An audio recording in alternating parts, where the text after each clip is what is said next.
Silos. Is it even possible to keep them from forming on teams? Well, stay tuned to find out in today's episode of Build.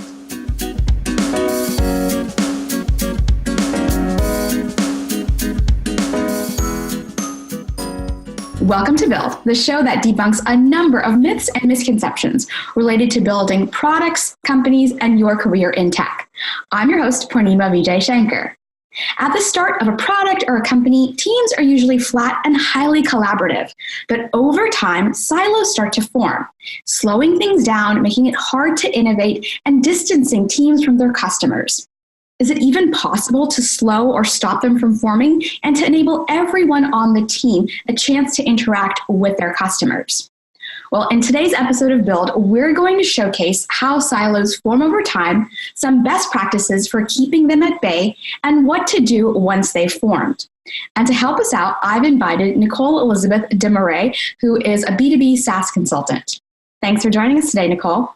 Thank you so much for having me. I'm so excited to be here, and I'm so honored. And as I said before, I feel like I've known you for 10 years or so. So it's just absolutely great to join you on this journey. Yeah, well, I appreciate you being here and sharing all the stuff that we're going to talk about today. So let's dive right in by talking about your background. I've been doing online marketing for about 20 years. And I've been self-employed on and off since I was about 12.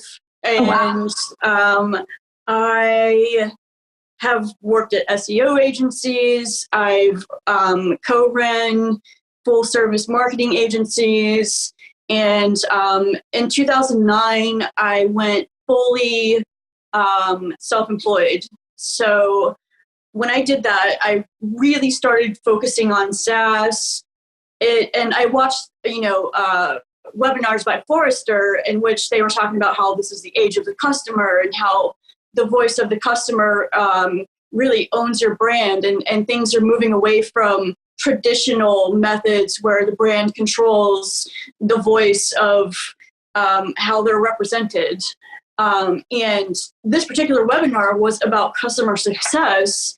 And it made me realize that everything that I was doing and studying and trying to learn about was called this field of customer success. And it was so exciting to find that there was actually a field that I could dive into and just learn as much as possible about how to make your customers not happy, but successful. And that's two very different things.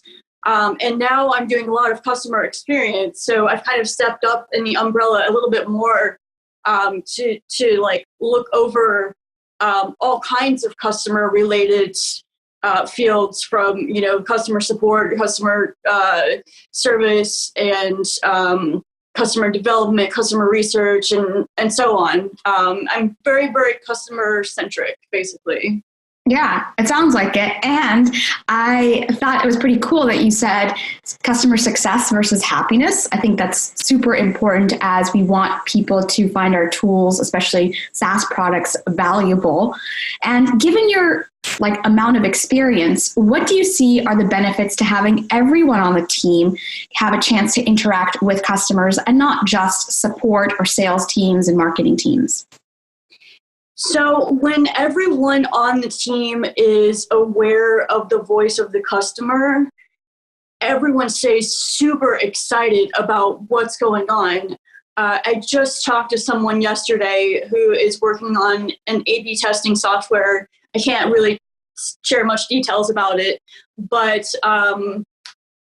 they found that the more customer tests that they ran and shared with the team, where the entire team had access to the data, the more excited that everyone was about what's going on with the customer and how to align all of their teams around the customer.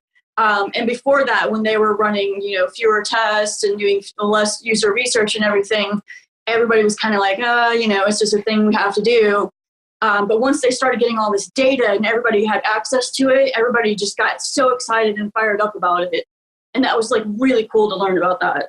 Yeah, so it's awesome that it brings the team together. Are there any other benefits that you've seen? So you've got lower cost to acquire a customer. Mm-hmm. As you retain your customers, they also become your brand advocates, and they act as a virtual sales army on your behalf. You've got longer lifetime value, and you've also got more spend from customers that have a better customer experience than those who don't.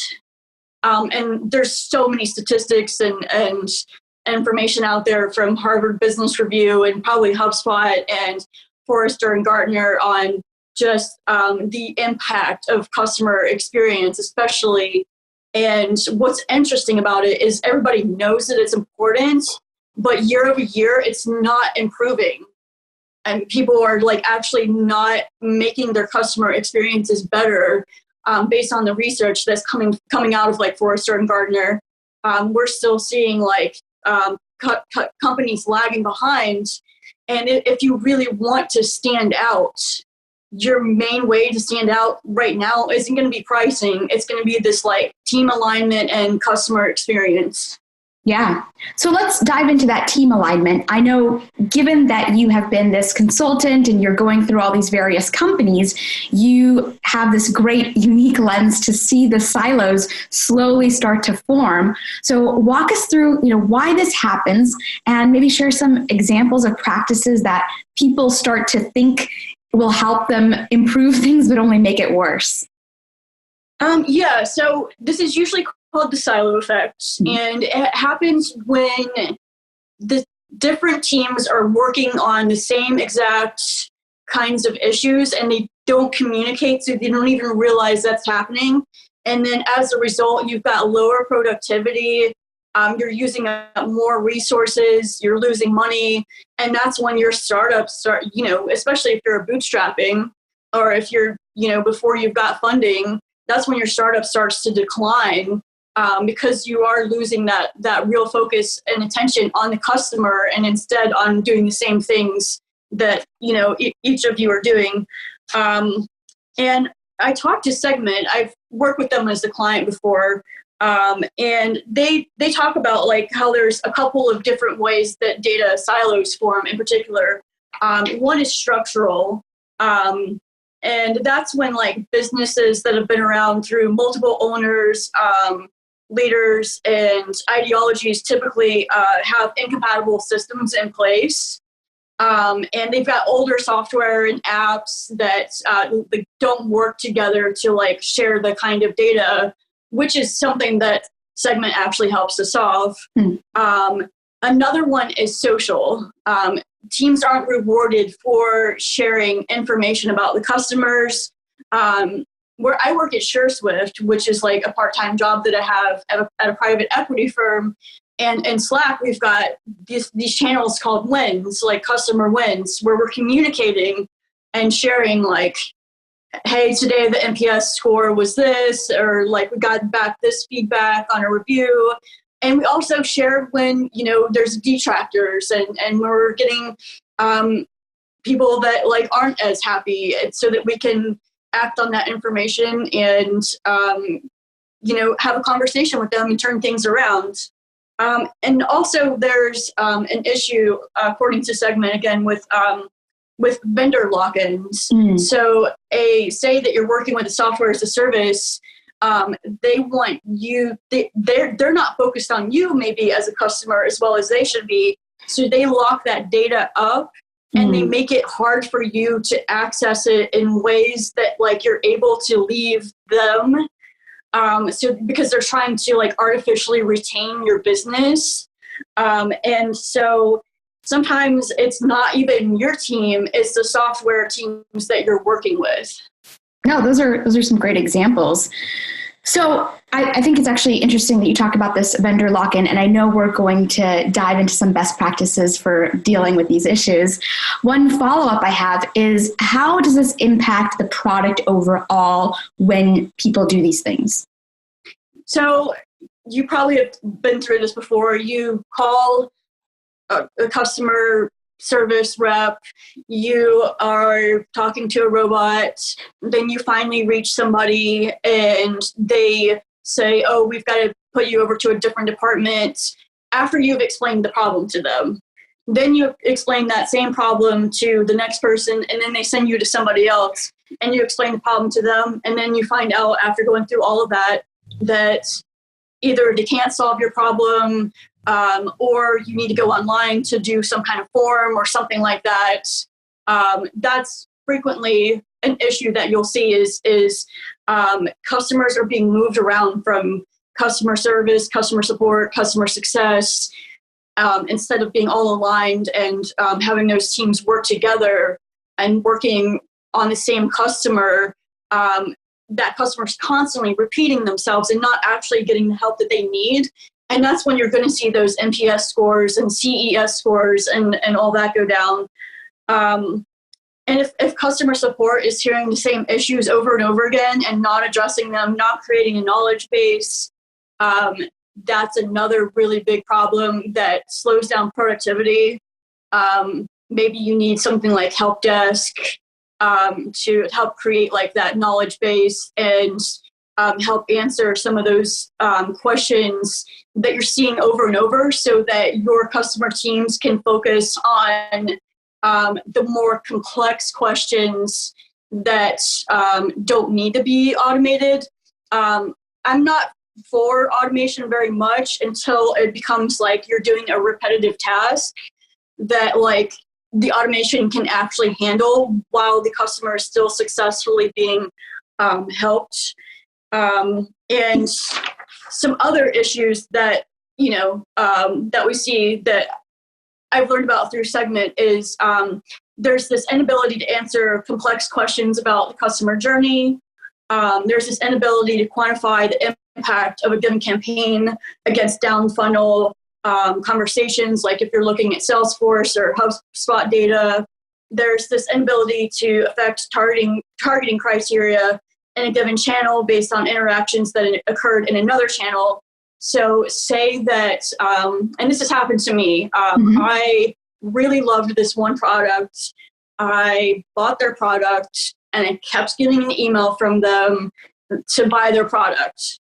And they kept spamming me about it over and over. And I wrote them a very polite email. I'm in marketing, I know email marketing, and I just wanted to give them some feedback to say, if you segmented your email, then I wouldn't keep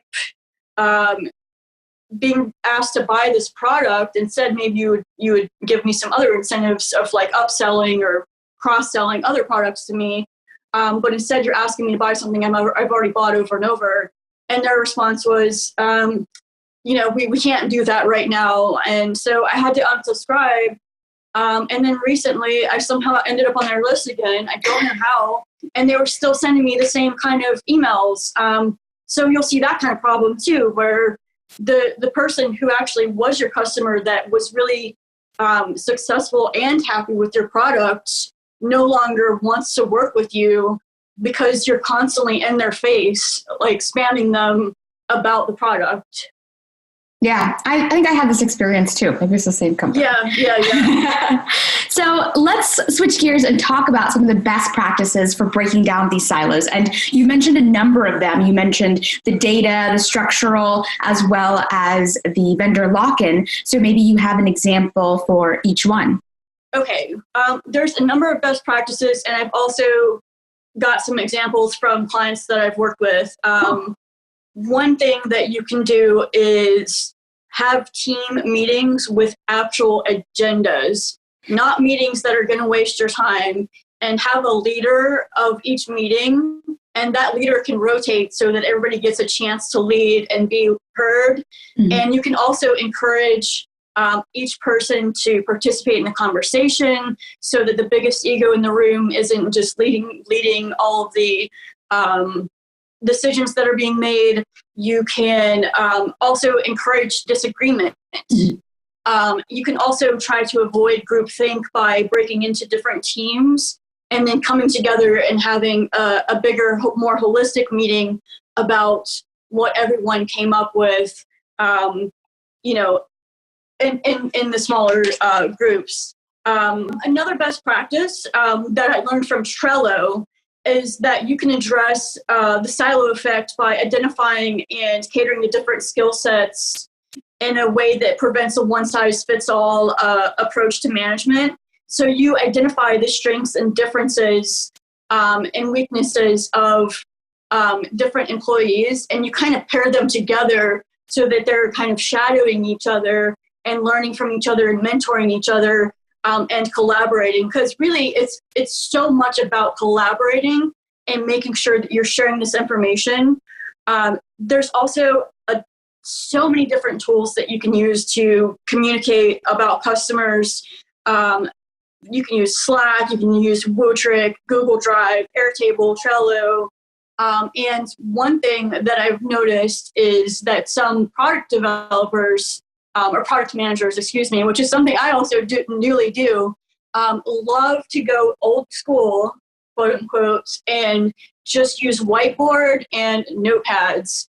And that helps your roadmap from being like locked in by the wrong kinds of things, so that it's more focused on outcomes instead of features. So those are some of the best practices I've got. And I've got some info from some of my clients. Yeah. A long-term client I've had is Wootrick, and they do really complicated sentiment text analysis with AI, machine learning, NLP kind of stuff, and segmenting. And so not only are their customers using their product to do NPS and CES and so on, but they're using it on their own product. Mm-hmm. And they say that their big silo buster is to use Slack. So they have the Slack integration where there's a channel where NPS information comes in, where qualitative customer data comes in, so that everybody in the team can access and look at that data and consider it and make decisions around it. Then they can share that information cross-functionally, and celebrate the wins, and address any issues that arise. One quick thing, just so we're all on the same page, maybe you can define some of the terms, so NPS, as well as like what Wootrick does. Net Promoter Score. So Net Promoter Score is, in terms of Wootrick, it is a system. It has, of course, it has some critics, but when people criticize it, they're only looking at it as a quantitative value instead of all of the qualitative data that comes along with NPS and that the follow-up questions. And Wootrick is really cool because it allows you to do in-app questioning and surveys and emails and like just there's other technology that they're working on that I can't talk about, but sure. They basically help you boost your customer happiness, and they're a customer experience platform. And again, they do this like they help you scale your customer experience so that you can have this text sentiment analysis done by AI to help create these buckets of different kinds of customers so you know how to address them in different kinds of ways, which is so cool. Yeah, sounds like it. So coming back to the theme of silos, right? Is there another company that you'd like to share an example of how they deal with silos and their best practice for kind of busting them down? So one of my favorite companies ever is Vervo. And what they do is they throw out the resume and they help with hiring and recruiting, and they do it through different assessments. And they have experts write these assessments, and then companies can come in and purchase the assessments and have people fill them out. Instead of going through hundreds and thousands of resumes, you get these assessments that are really unique and written by experts, because a lot of times the person who's interviewing for a particular role might not be an expert for that role. So cool. they allow for that. But what's really, really cool about them, and I just want to quote him, Omar Malad, directly because he's fantastic. Is that the CEO or founder? Yes. Okay. Yes, Omar Malad. He has a meritocracy of outcomes.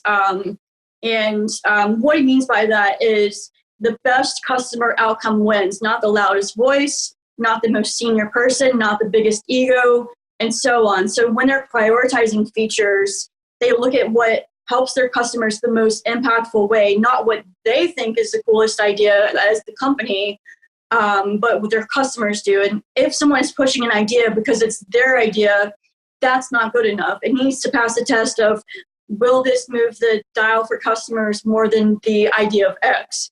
And in other words, how impactful will customers think this is? And when they frame things that way, who you are and who I am in the company, what team you're in, which location and how senior and so on, it doesn't matter. Like, are you remote? Are you the CEO? Whoever, because everyone's ideas are taken seriously. And all that matters is whether the customer outcome is the right one. Basically, the best customer outcome wins. And as he says, which is what I like to say, and I also get this from Lincoln Murphy, is like, your customer success is your success. And at Virgo, they also enforce this from the top, from the founders. They test and apply everything. And they do it because they're noble, because it's simply good business. And it's very simple. It's kind of like applying the principles of customer success to the entire organization. Mm-hmm. But I could go on and on about them and how amazing they are. But yeah. So you touched upon something that I want to bring up in a follow-up question, but let's save it for a little bit later. You talked a little bit about customer outcomes, and my concern is, will people be like, oh, I don't know what the outcome is going to be, so we want to run this experiment? And I want to touch upon it when we cover some of the objections people might have when they bring up some of these best practices. So let's table that and then come back to it. Do you have any other examples of companies that you want to call out that do a good job of breaking down silos? I really love AppQs. Huge fan of them. They have a monthly company-wide meeting called First Tuesdays, because it's the first Tuesday of every month, where the team lead, which I mentioned before, you should always have a team lead, talks about the metrics, successes, where they're struggling, and like encouraging other teams to help.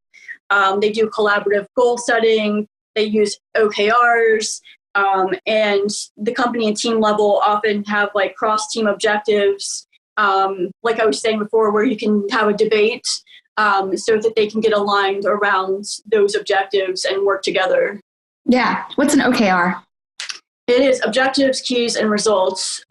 So it's all the kinds of goals that you're looking for when you're running like a hypothesis for any kind of like experiment in marketing or any other kind of field.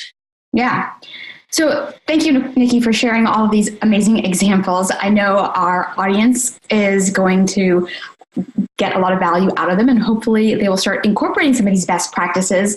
But I know some people watching this are going to have a big concern around how they can go about getting their company to adopt some of them, or maybe even just evangelizing them. So coming back to my question before, how can we help our audience kind of take the first step? Okay, so as a B2B SaaS consultant, this is where I really specialize. And it starts with truly identifying your ideal customer, the person who is ready, willing, and able to pay, and your personas. And I don't mean just like sales Sally or whatever. I mean understanding why your personas make the purchasing decisions that they make, because like when you throw together these simple personas that aren't actionable personas, you don't really understand why they're buying your product. You just kind of know who they are. And ideal customers and personas are different, because ideal customers are for your company-wide and alignment, and then personas are for marketing when you're doing, inbound marketing or SaaS marketing. And a huge way to really get aligned, and this is something that I help teams do, is to take customer success, look at desired outcomes of your customers, which may even exist outside of your product, look at their success milestones, their journey, and also look at the user flow from product management and take the two and put them together into one big journey. Because what happens sometimes is you'll have customer success with one map and product management with another map, and those maps aren't coming in the middle to meet. And so you'll see issues with onboarding, issues with activation, issues with offboarding. That's a really big thing that I see a lot of startups not paying attention to, is really awesome offboarding. What's offboarding? Offboarding is a great way to allow your customer to simply leave. And you can do it in a way that is easy for them. You're not trying to trap them. You can provide incentives, friendly incentives for them to stay or come back, or like even ask them like, okay, why did you leave? Like that way, is it because the customer champion left? Was it because they're going out of business? Was it because they found a different solution? And then why did they pick that solution? There's a lot that can go into offboarding. Shayla Price has written a couple of articles on my website about offboarding that I've commissioned from her, if you want to check them out there. Yeah, we'll include links to them below this video so people can read them. Yeah, that's something that I feel like just about every SaaS can improve, especially. Yeah. But yeah, what you have to do is align around the ideal customer, language market fit, which is what language are they using, where are they using that language, how to speak to them in that language, what their desired outcomes are, what success milestones happen in the product to get them to that desired outcome, and bring that customer success and product management user flows and maps together. And that's like a really good way to get started. I also highly recommend working through a value proposition canvas because it helps you to answer so many really deep questions that you wouldn't have otherwise really thought of. And sometimes it feels a little bit repetitive, but it's doing that on purpose because it's coming at the questions from a little bit of a different angle that like really, really gets you thinking. And helps you like uncover a lot about your product. And once you've got your value proposition canvas, you can share it with your entire team. And one thing that I love to do with that is give it to the content team so that they can say, okay, here's what we need to write about because this is what our our pain points are, and this is what our jobs to be done are, and like the social needs of our customers and so on and so forth. So I find it's a great way to create like a content calendar. And so I've also written some ebooks on aligning customer success, product management, and content marketing using the kind of methods that I just mentioned now. Yeah. So I'll be sure to include those. Coming back to the original kind of question I had, where you have a team of engineers, product managers, as well as customer support and marketing. Let's kind of dive in just a little bit more into, if I'm an engineer coming, why is this important to me? Like, why can't this work just be done by the marketing team or the product, the design team, the product manager? Why, as an engineer, someone who's writing the code, why is this important to me?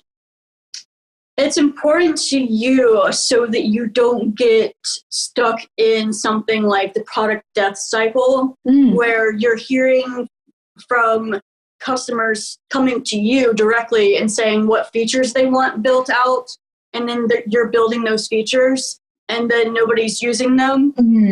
But instead, if you're taking information from customer success about desired outcomes, then you come up with the features as the engineer instead of having your customers coming up with them. And then you'll actually see your customers being successful with those features. Got it. So everybody on the team is held accountable then to coming up with the features, not just the designers, not just the product managers, but the engineers can certainly collaborate as well. The yardstick or the measurement becomes the desired outcome for the customer. Exactly. Everything that you do should be around your customer's desired outcome, whether it's your content marketing, your product roadmap, your social media, like whatever it is, needs to be focused on that, and it needs to be agreed on. And it might change over time as your company and your product changes. So you need to reevaluate it over time as well as your company grows and scales. So coming back to the question that I had tabled, you are an engineer, you're a PM or you're a designer on the team. You notice these silos start to form. You want to break them down. You want to encourage people to start running some experiments that will get to a positive customer outcome, but there's going to be pushback. So how can we empower our audience out there? What are some strategies you would recommend? So one thing that you can do, aside from digging into tons of data, that's totally out there from Gartner and Forrester and Temkin Group, is you can use software or programs or frameworks like North Star by Growth Hackers, where you can look at, where you can list all of your experiments and you can look at the difficulty of the experiments, like how much time is it going to take, how much resources is it going to take, what the impact that you hypothesize is that it's going to have, how easy it is to implement, and lots of other factors. And you can prioritize experiments based around those factors and start running your experiments that way. Oh, that's awesome. I'm glad that all that information exists. I know that's always a big concern, like people that are pushing back are going to be like, how long is this going to take? How much money? And what's exactly. Yeah. Okay, awesome. Well, that is a great resource. Thank you, Nikki. I'll be sure to include that below the video for our audience out there. Well, thank you so much, Nikki. Is there anything else you would like to share with our audience today before we end the episode? You can find me at Nikki Eliz Demery on Twitter. I am running Customer Obsession Masterminds with Alara Weaver, which means we're running communities to teach SaaS founders all kinds of stuff that we went over here today. We'll be doing weekly videos and trainings, and we'll be doing exercises and worksheets and stuff like that. And I'm also working on the SaaS Growth Playbook by Trevor Hatfield. We've been working on it for a while. We want it to be awesome. You can check out both of those things. And everything's on my website at NicoleElizabethDemery.com. Great. Well, thank you for sharing that. And if people want to so much. Yeah. And so I hope people will get in touch with you. That's it for this episode of Build. Be sure to share it with your friends, your teammates, and your boss. And be sure to subscribe to our YouTube channel to receive the next episode of Build. Ciao for now. Build is brought to you by amazing patrons. Our platinum patrons are Andrea Goulet, CEO and co-founder of Corgi Bites; Charbel Saman, founder of Sprintwell; Dee Gill, founder of Chime On; Jamie Hand, and Lauren Hassan, CEO and founder of Developer, as well as the following patrons. If you'd like to join them and support Build, please visit patreon.com/build. In exchange for your support, you'll receive perks like advanced copies of our books from authors highlighted on the show, special pricing on upcoming Femgineer courses, and more.